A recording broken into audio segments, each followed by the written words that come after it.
It's here. It's now. It's Wine Talks with Paul K. Hey, welcome to Wine Talks with Paul K. And we are in studio today in beautiful Southern California. It's like 78 degrees and perfect. About to have a conversation with Princess Grape, Antonia Quast, the Prussian wine influencer. Introductions in just a moment. Hey, have a listen to a podcast with David Frost. David Frost, one of three people in the world that have both a master somm and a master of wine, both very difficult. I think it took him like 21 years to accommodate both of those.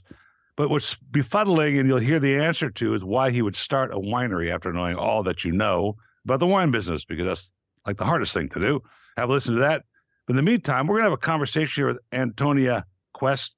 I joke about the Prussian wine influencer. I asked her name, the origin of her name, and she said Prussian, which you don't hear every day, but welcome to the show. Thanks, Paul. I'm really actually happy to be here. And we had a nice chat the other day to sort of prepare for this, and we were talking about a lot of different stories, so we'll get to those. But what would you say you call yourself in the wine world today? Oh, gosh. With Princess Grape, how about Prussian wine? Prussian. But they have grapes in Prussia. I mean, the Prussians took over in World War I. Didn't they invade Italy in World War I or something? Eastern European. So if you think about it, it's modern day Moldova today. So there's some grapes. You know, it's interesting, actually. We were in Italy a few years ago, 2007, actually, and we rented a home up on a hill. It was in Lake Garda in Sirmione. And the woman who owned the house, she had never leased this home before, and she just remodeled. It's beautiful. Overlooking a vineyard, just a zero-edge pool. It looks into a castle, the whole thing, right? What you'd expect when you do something like that. And it happened to be built on a Prussian fort. And so she took us down into the caves where there was ammunition and things like that were stored. And all that was left of the fort was these caves and the marquee to walk into the place. All the rest of the brick had been used by the villagers to rebuild homes after the war. Wow, that's really great history. It's really crazy. And then she had pictures on the wall, black and white photos of tanks going up the very drive that we took to get to the home. Well, then soon after, my nephew was in that part of the world studying opera, and they found two Prussian soldiers frozen in the Dolomites. I remember reading that. Right? Isn't that crazy? That is crazy. And so I'm telling my nephew, I said, would you go find out if these people, what I wanted to know is, were those two Prussian soldiers based in this house or this hill that we were living on? And of course, he was too lazy to figure it out. So it never happened. No, that's fascinating. That is really, really fascinating. So we had a fun conversation last week about the things you've been doing in the wine world. And you've covered a lot. Tell me how you started this crazy industry, and let's touch on some of the things that you did. I started in the restaurant business, working in restaurants, paying my way through college.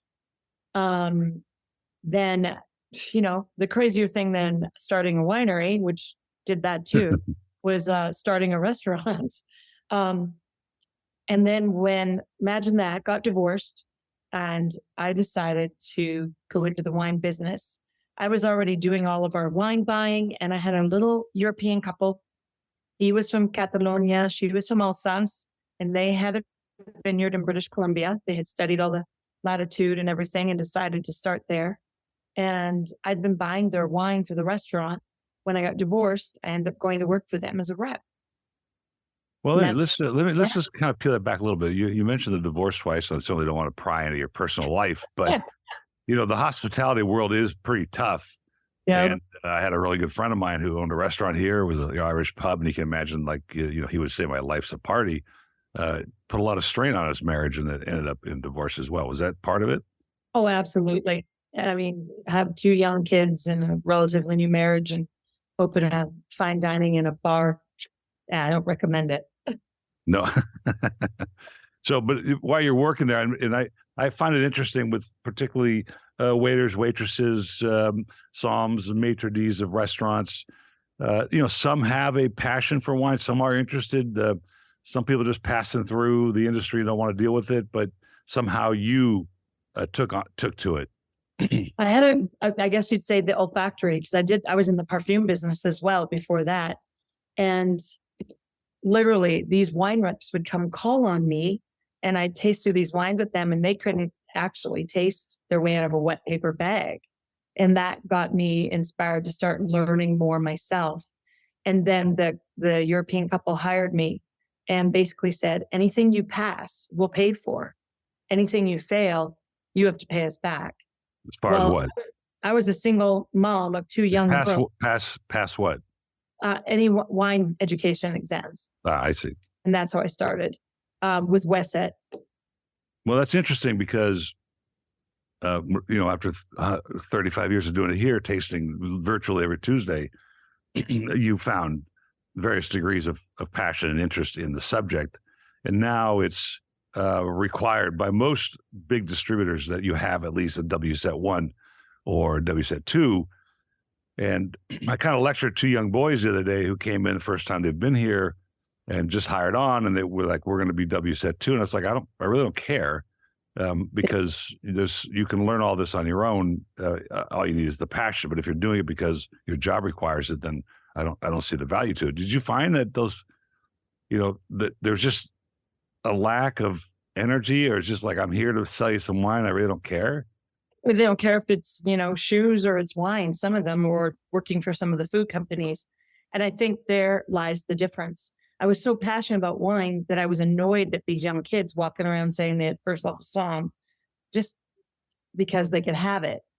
I really just did it for some credibility, that I was passionate about it. And I would probably have the same level of knowledge without ever going to any of the Wesset, levels. Well, there's a certain academic process, which is great. So you got it paid for by your, I guess your Canadian friends. My employer. Yeah, absolutely. What was going on in British Columbia that was so interesting? Because, it's the Canadian wine market's not exactly, the market's good, but the manufacturing is not considered all that great. Well, British Columbia wines from the Okanagan Valley are actually fantastic.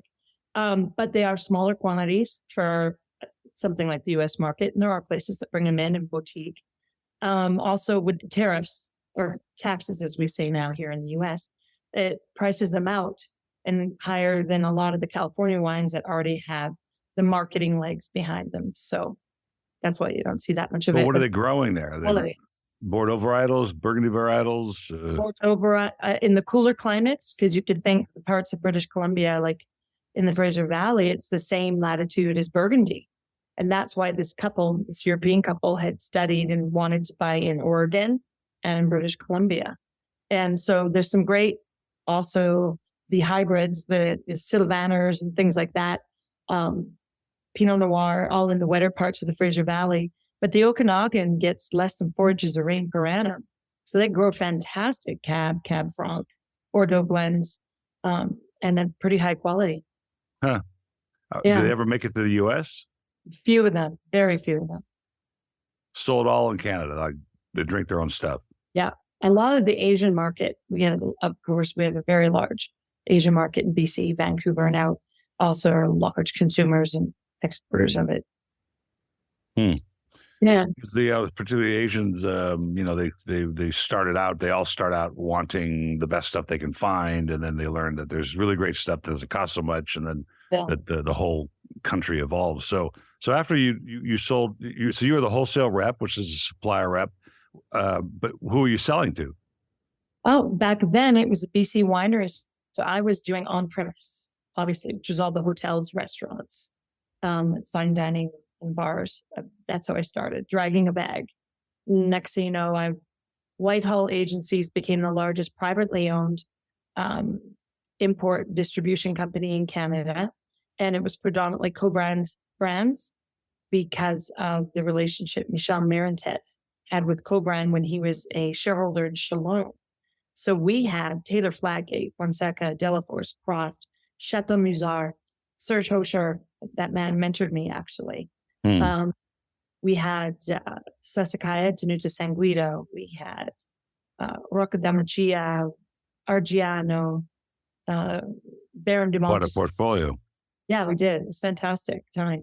for the listeners, when she said that she worked for Co-Brand being a large supplier in the world of wine and liquor in America is the step toward distribution, which the next step is a distributor, and then it ends up at the wine shop or the restaurant where you can consume it. So there's what they call 3-tier marketing in America. It's also the crux of a lot of consternation right now, and some grassroots attempts to overturn all this, which isn't going to happen.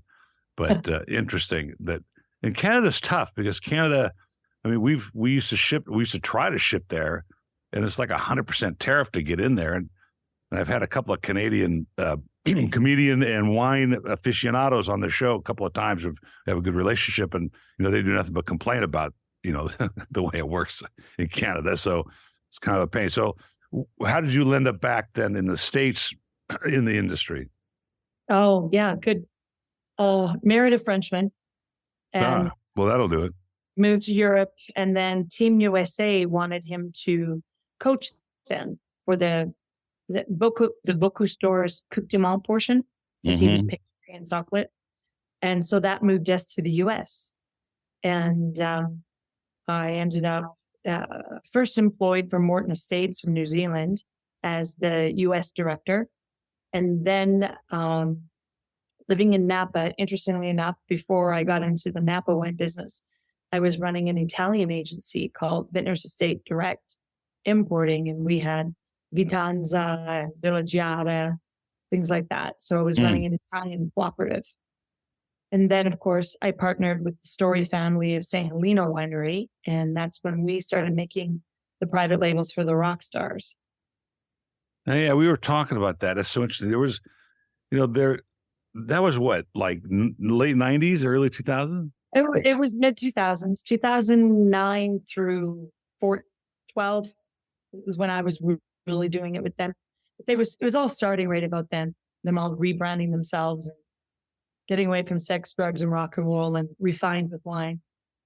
It's actually an interesting part of the business because, and I think we discussed this briefly, there was a period where there was a Lucille Ball wine, Desjardins wine, and I think a whole string of Bob Dylan wine. Came to my office probably in 98, 99, and they couldn't save it to save their lives, including the first two vintages of Maryland Merlot, which at that time I could have gotten it for $5.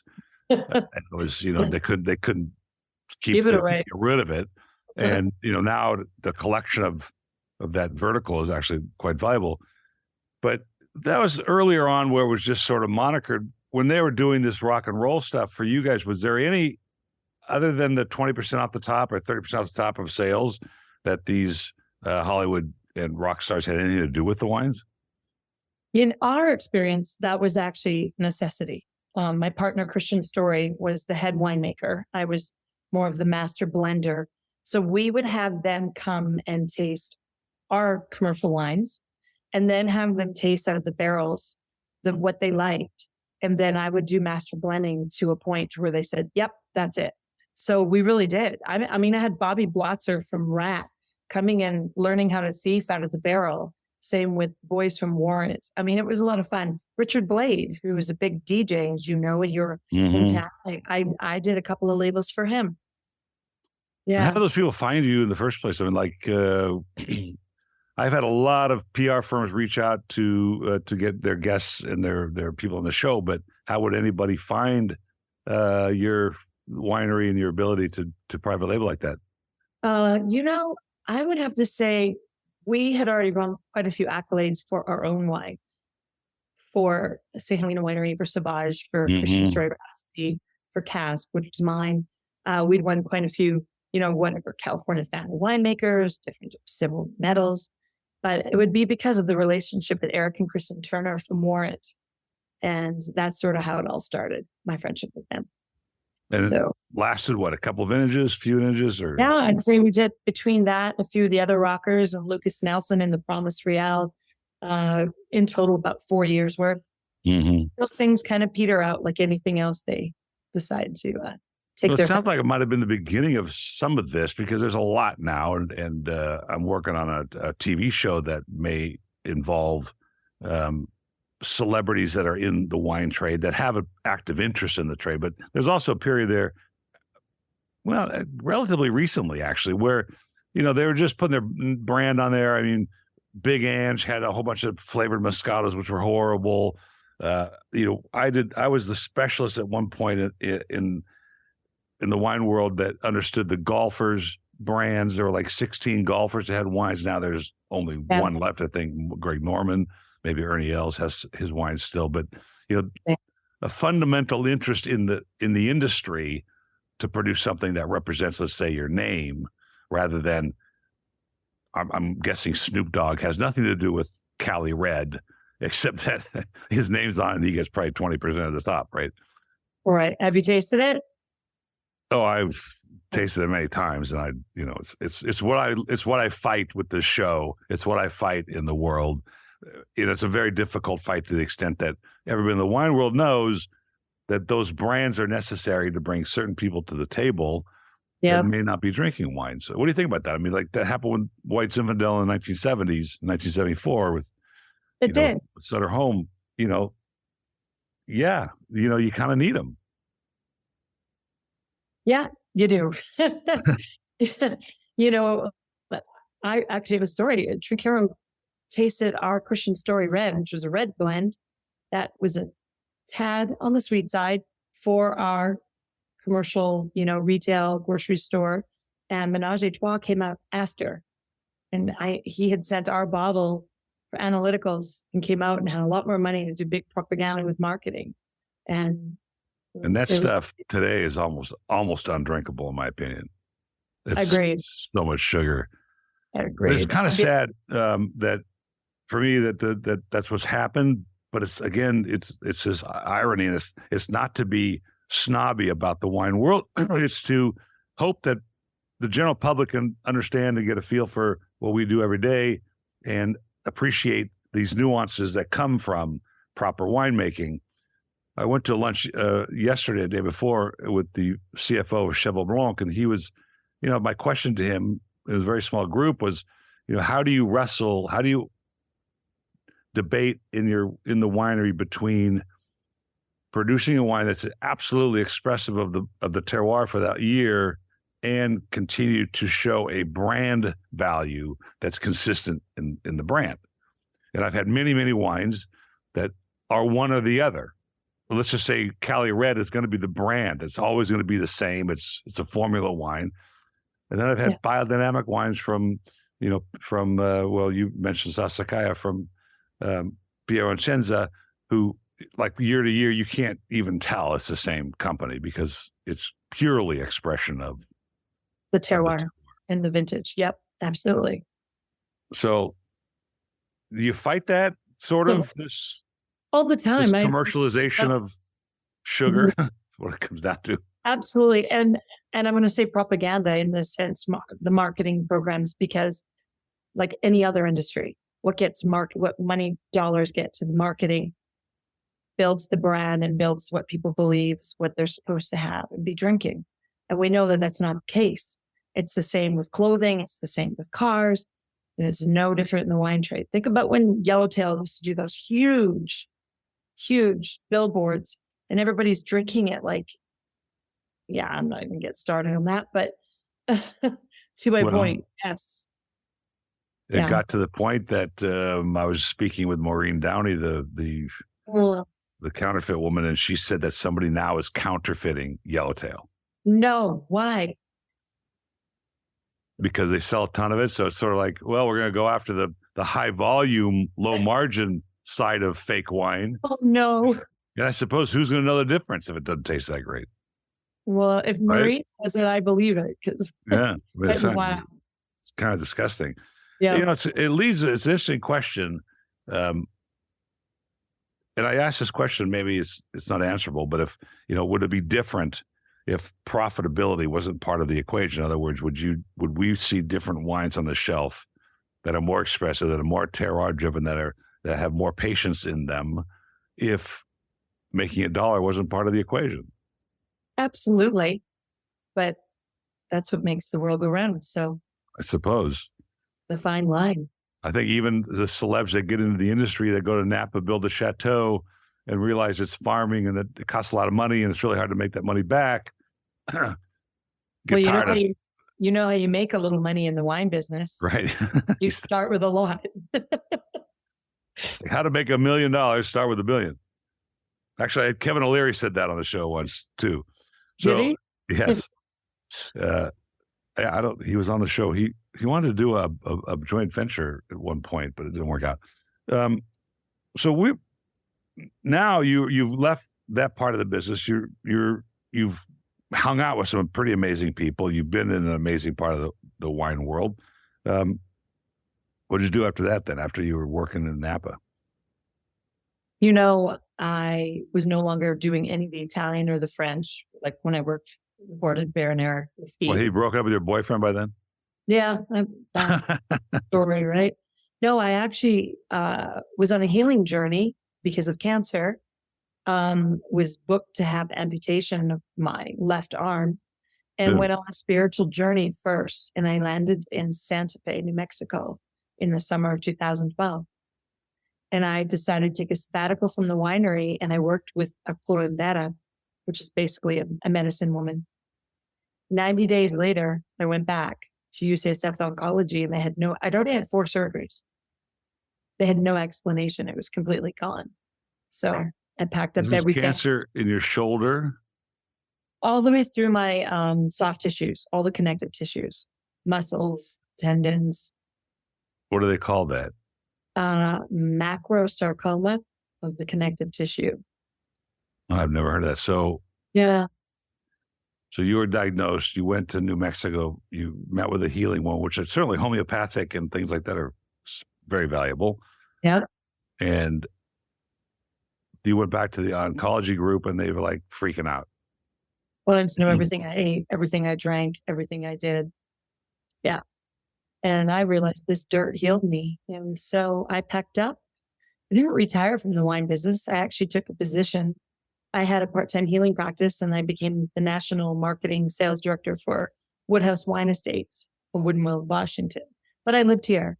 When you travel, it doesn't really matter where you live. No, yeah, right. You have to go on a plane. And I did that up until the pandemic. And then the pandemic shut down. Well, yeah, we shut down travel, of course. You couldn't do that. Right. And so what did you do to regen yourself at this point? So literally, I've always been in the art world at some level with my folks, with their buying, with collectors and clients. A lot of them that had the kind of wine collections I worked with also had art collections. So I felt somewhat savvy. And my mentor, who I would say is like my big brother here in America, Tim Wyford, owns this incredible art gallery here on the famous Canyon Road in Santa Fe. Mm-hmm. So I came to work for him and learned to be an art dealer. Art and wine go hand in hand. So the Princess Grape side of things, you're consulting, putting together events. Somebody calls and says, "Hey, I want to do something. I want to create a brand, or I'm putting on an event, or can you help us with our wine list?" What kind of things? Things like that. A lot of education things. A lot of corporates, as their one of their perks is to do wine tasting, wine education. And one of the things that they love about me is I throw a lot of entertainment and stories of rockers and barons and counts in that a lot of other people can't do. So it makes it entertaining and educational at the same time. What do you find those people are seeking when you do that? I mean, I've done many, and I always, it always confuses me to a certain extent. Like I have really good friends who appreciate a good glass of wine. And I suppose it just comes down to whether you're interested in studying it enough to take it to the next level and care. But it probably feels like you're repeating yourself at each one of these because the questions are the same and they want to know about, what's the word terroir mean? Or, is a screw cap bad for wine, or whatever the most basic questions that we get. Did that ever, and I suppose we are there to entertain anyway. So I think that's a great piece that you have, that you can offer corporate, but does it ever frustrate you that, I can't seem to get past the next step, Like people to wine talk 101 to. for dummies kind of thing. Yeah, right. And No, I wouldn't say dummies because that's not what it's about, but no. it's it took me a while. I was business. It was business for me. But then when you finally have that conversation or that glass or that realization that there's something very special about this product. Same with art, I suppose. I mean, they're parallel that way.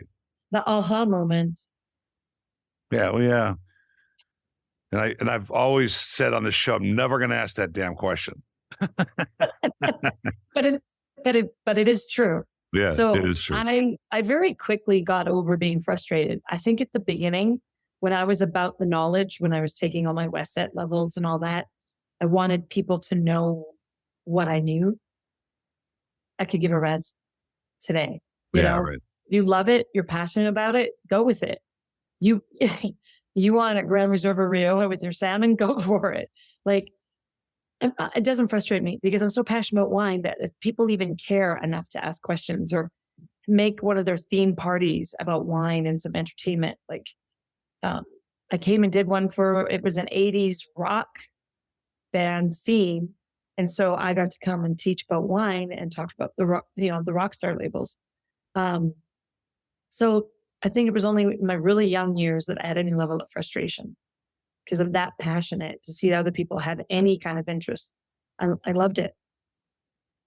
It's a fabulous subject. And what's interesting to me too, I suspect it happens to you, it happens to all of us, that even in non-wine gatherings, dinner at the family or your best friends, the conversation almost invariably comes around to wine.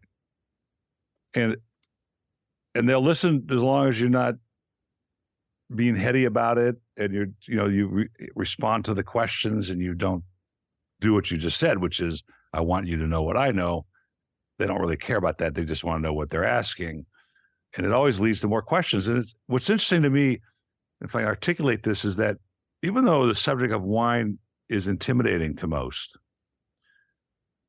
those conversations are not, they're not, we're not talking down to them when we're talking to them, and they're not intimidated during those conversations. And the ones that really want to understand will, and the ones that just want to know, why is this so good? They'll know. I have this romantic thought that even people that don't understand wine or don't taste a lot will appreciate a great glass always. Yeah. And like my wife doesn't appreciate Syrah, right? But last night we went to dinner, took a bottle of it was great wine we just did a podcast with in this Alice Peak, and she goes, "This is really good." I go, "Yes." But if it's you find that you recognize that. Yeah. You find that people, one, appreciate that glass of wine when they have it, even if they're novices, and two, that these conversations at dinner always sort of evolve into these really fun topics. I was at a cocktail party recently, and I'm fascinated by neurosurgery. And I was talking with a neurosurgeon, and I wanted to ask him so many questions, and all he wanted to do was talk about the wine I brought. Yeah. More old wine, right? So absolutely. And I think you hit the nail on the head with, what I can't stand is the pompous or the arrogant songs and them telling you what you need to smell or feel or taste or pair with. We had a young somm sitting at our table during the wine and chili here at Santa Fe, and he grabbed the menu to order wine for everybody. So he wanted to know what everybody was ordering. And I said, just let them have what they want. Like, I'm so over it. Yeah, right. So I think if you're not pompous, you're not arrogant, your passion shows. So people won't take it wrong, I think is the key. I'm so passionate about it still that I think no matter what I said or how I said it wouldn't come across arrogant. It'd be about sharing an experience, and people dig that. I think they recognize it and they want to hear about it. Just like the neurosurgeon, if he was willing to tell you he or she was willing to tell you about what was going on, then they would express that same passion. Almost all subjects are interesting if it comes from somebody who's committed to those conversations. And Bingo. I have this thing, my show that I want to produce it basically says, wine really is not about the swirling and the sniffing. And that's the part, it's almost self-propagating in the industry to do that. And I was on the Austrian Air flight to Florence a few weeks ago. And I thought, I'm going to see what they have. And so they had, I won't call it any names, but there's a cinematographer out of, I don't know, one of the Slavic states, countries, and he's a very talented guy. I mean, he creates some incredibly high level production value stuff. I mean, slow motion, vineyard shots and pouring in the glass. And it was I think she was talking about, I can't even remember because I watched the whole show, but it was Grüne Veltliner. So it was all about Alsatian wines. Mm-hmm. I muscled through it. I mean, I watched it because I wanted to see the whole thing. But if I'm flying from Austria and if I'm an Austrian Air, which is Austrian wine, and you are, go, hey, this looks interesting. I'm going to watch this thing about, Grüne Veltliner, and you're looking at it going, if this is what wine is about, I'm not interested. It was exhaustively boring. And even an attempt at some humor where her cohort comes down the stairs into the cellar and he's wearing lederhosen. And he's this big guy and he brings this dress for her to put on. And they go, it was just the worst scripted thing.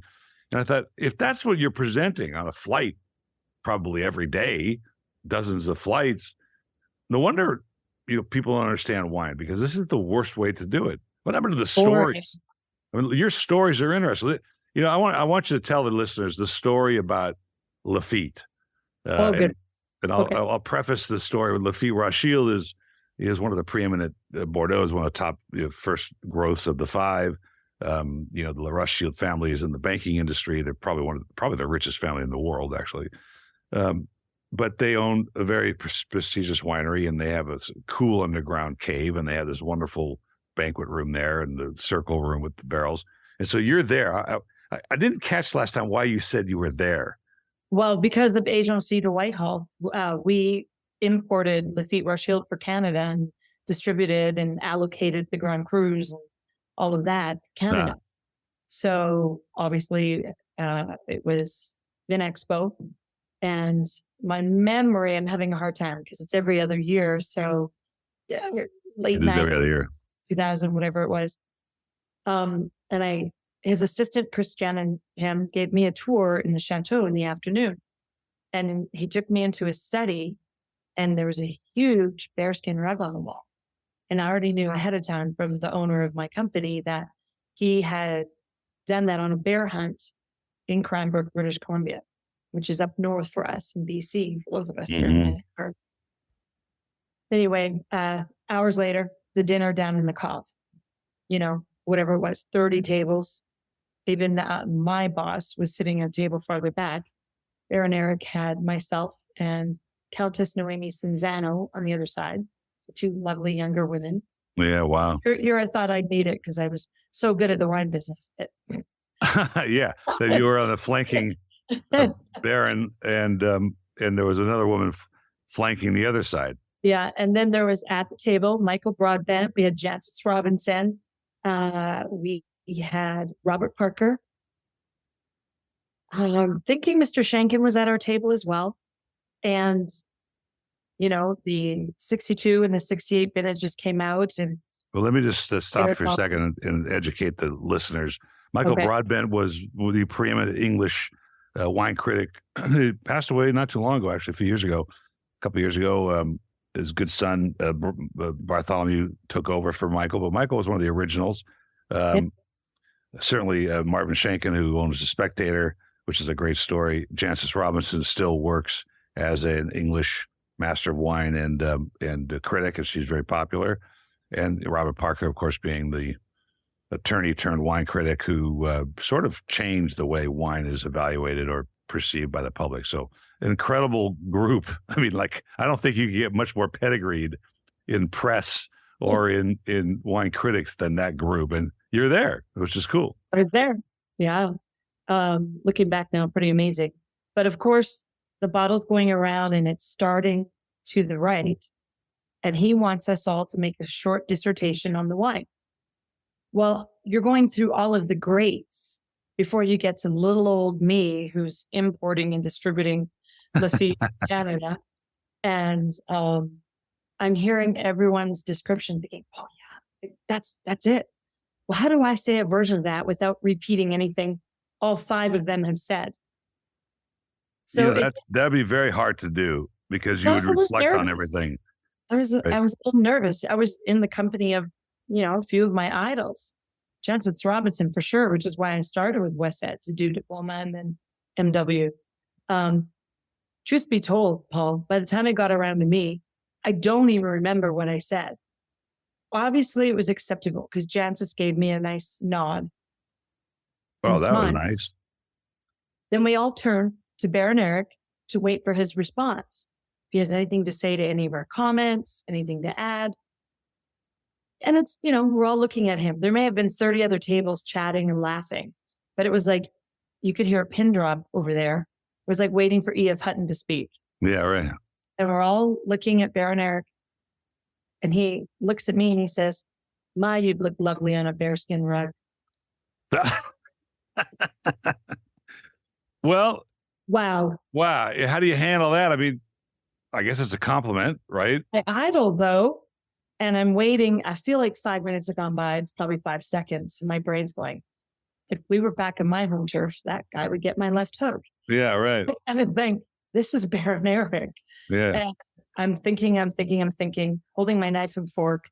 And I finally just cut into my fillet and go, why, thank you. Oh, very kind of you. That was it. And I realized, wow. That is hilarious, though. And I wonder what, the Jancis Robinsons were thinking. And, maybe Parker says, hey, that was a 98 for that comment. Jancis kind of winked at me like, just roll with it.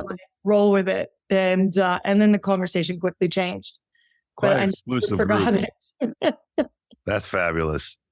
I think those are the stories and the events that make the wine trade. Not that you're going to publish this story, but the idea that wine is the story. It's a beverage, but what's in that bottle has so much history to tell, and the ones that don't will. But when it comes down to it, and I had this new sort of thought of terroir. Maybe it's not new, but it's something that I, as you do what we do, and you do it for so long, and you get new revelations. And I had one the other day. I haven't articulated quite yet about what we do, but one of them is for sure that the terroir of a wine, of a real properly made wine, and it doesn't include Cali Red from Snoop Dogg, is certainly the winemaker's experience and what they bring to the table. So let's just make this argument. Let's just say there's 2 types. There's a winemaker who's traveled the world, had made vintages twice a year, one in the southern hemisphere, one in the northern hemisphere, has made wine in Bordeaux, has made wine in Napa, has made wine in South America, has made wine in New Zealand.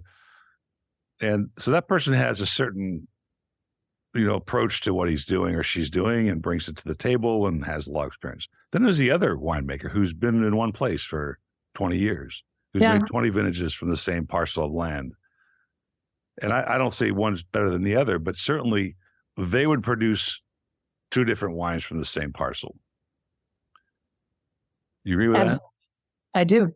If the traveling, or I'd say flying winemaker, we used to call Aurelio Montes when he flies around in his plane, the traveling winemaker went to that parcel of land, his imprint or what he would do with it from all his other experiences would be different from the winemaker who's been there 20 years. I couldn't tell you which one would be better. That would be subjective, I think. Oh, yeah, I think let's just say they both made them with the same sort of intent to the word natural wine is the wrong word, but least intervention to change the direction of the wine. But do you think they taste the same? No, they wouldn't taste the same. No. And that's kind of what the fascinating part of the wine world. And I asked the question yesterday to the CFO of Cheval Blanc. I said, what is the end game? What are you trying to do? What is all this technology you throw at it? All the farming changes. What is it? What is the point? When are you going to stop? And it's like, well, we're not. And I guess that ties into the terroir, including the definition of this history. Mhm. So do you miss it? Do you miss the daily part of being in the wine trade? I do. It's always going to be in my blood. I like having my finger on the pulse. Fortunately, like I said to you, here in Santa Fe, being part of our Santa Fe Wine Festival, 35 years. Well, Some fabulous wineries come from all around as well, distributors. I feel like I still get a part of it without some of the daily grind, if you will. But there's days I even miss the daily grind. Yeah. this is my first December in 35 years that I haven't been locked to the office for, well past 5 o'clock, getting ready for Christmas. So in November, we actually started Christmas support in July. Oh, wow. So, Yeah. And then we got to these short strokes now, and I don't envy my competitors that are still in business, are still doing it. Yeah. Yeah. In distribution days with marketing and point of sale, propaganda and making sure your pull tabs are going to be shipped with your next container on time for all the Christmas. I don't miss that. No. It's, but always part of me. It's, my friends say, what are you going to do when you retire? Let's just say, effectively you're retired from the wine world, but you're not, because every time you have a glass of wine somewhere, the motor turns on. And we went to a wedding in Orange County last week, and it was my cousin's wedding, and his son's wedding, and I'm like, they didn't ask me for the wine list because there was a hotel wedding, so I couldn't drink it.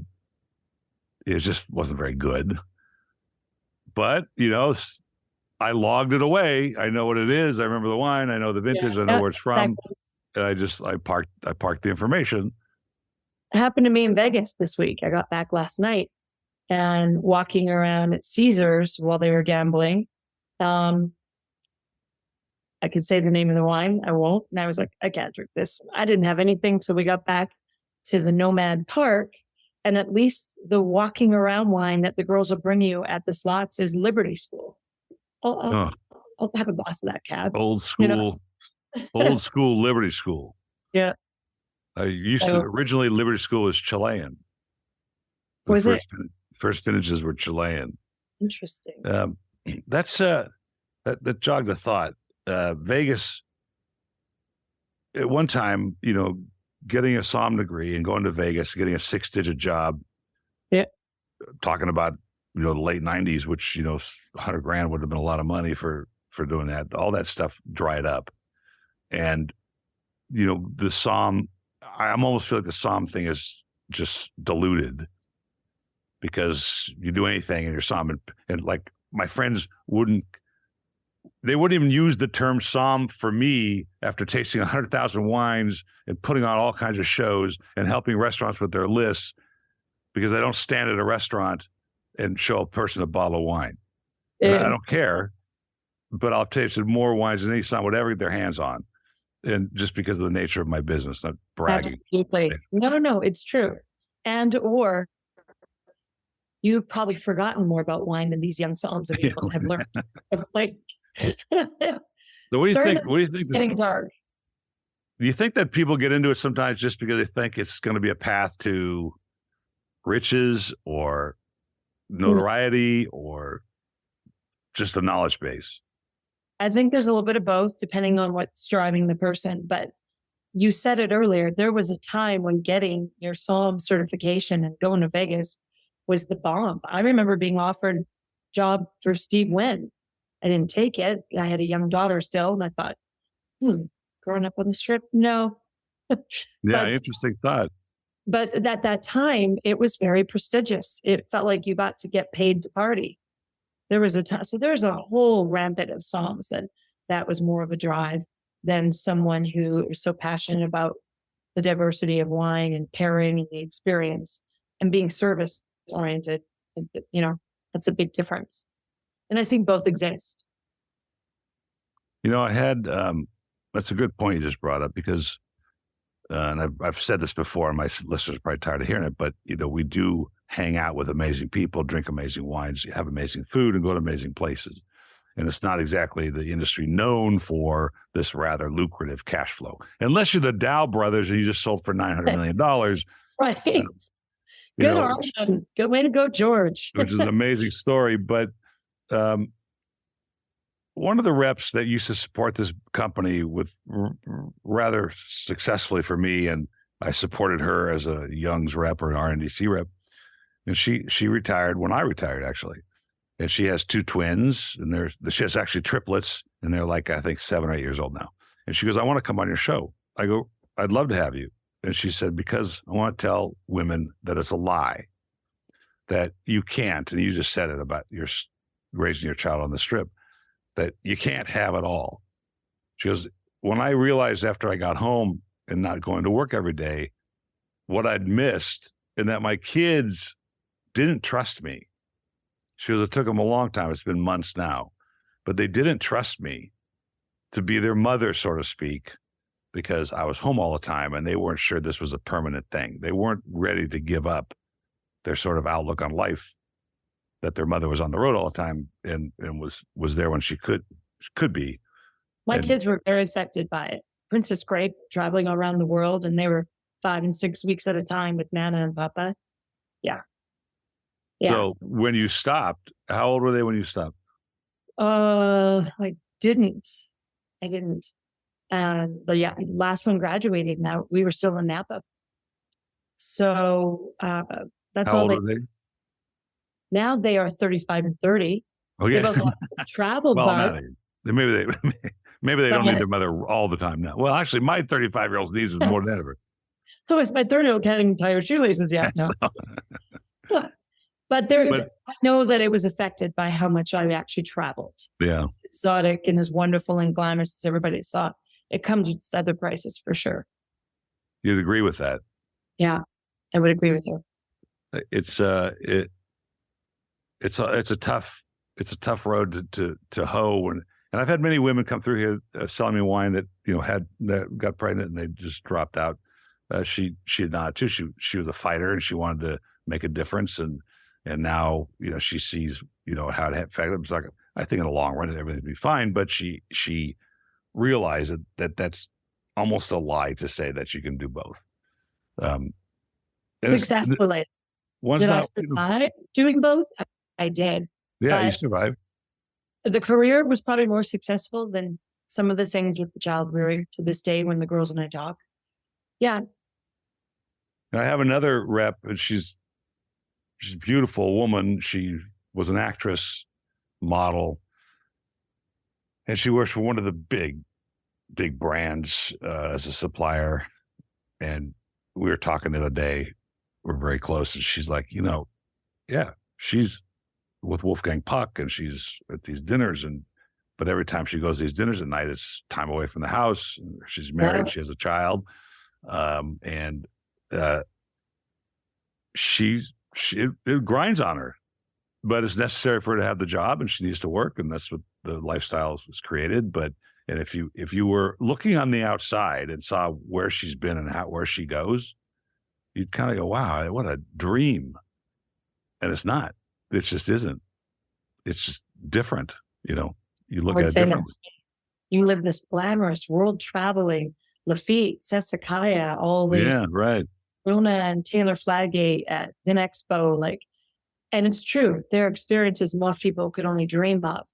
But at the same time, by the time 10 p.m. rolls around and my kids are getting tucked in by somebody else and I'm across the pond after a few weeks, that really, really wears on you and it doesn't feel that wonderful and glamorous.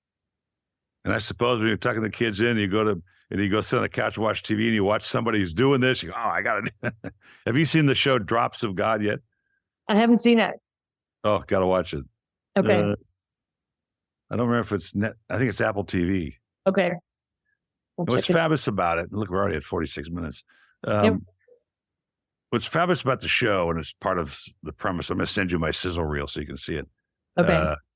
I have one of Anthony Bourdain's producers on my team, trying to sell this thing, which is hard. But what's interesting about Drops of God is it's about wine. It's about two psalms, battling it out for an inheritance.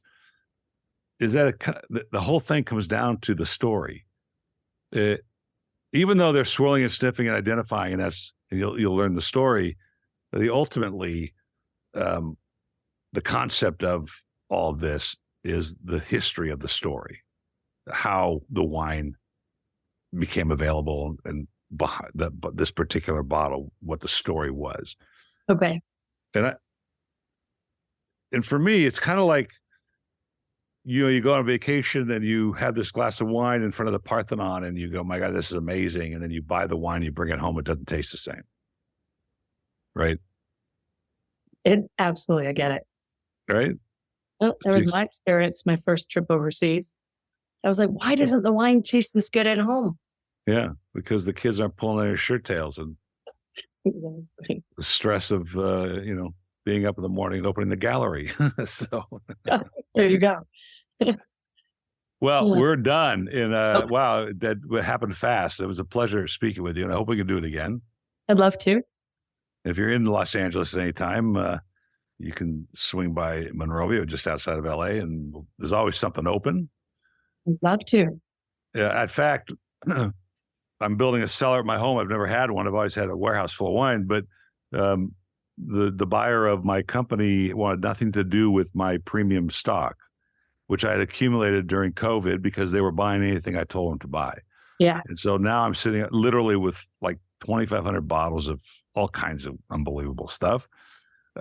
And I had no place to put it. So I've been going through the boxes to take them home. We finished the cellar. It's still not going to hold enough.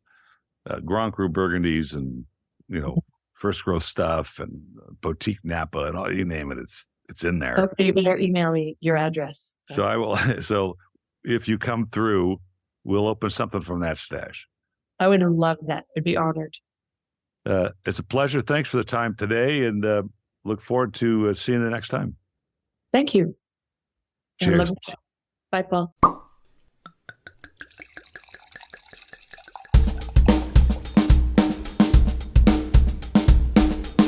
Thank you for listening to Wine Talks with Paul Kalamkarian. Don't forget to subscribe because there's more great interviews on their way. Folks, have a great time out there in the wine world. Cheers.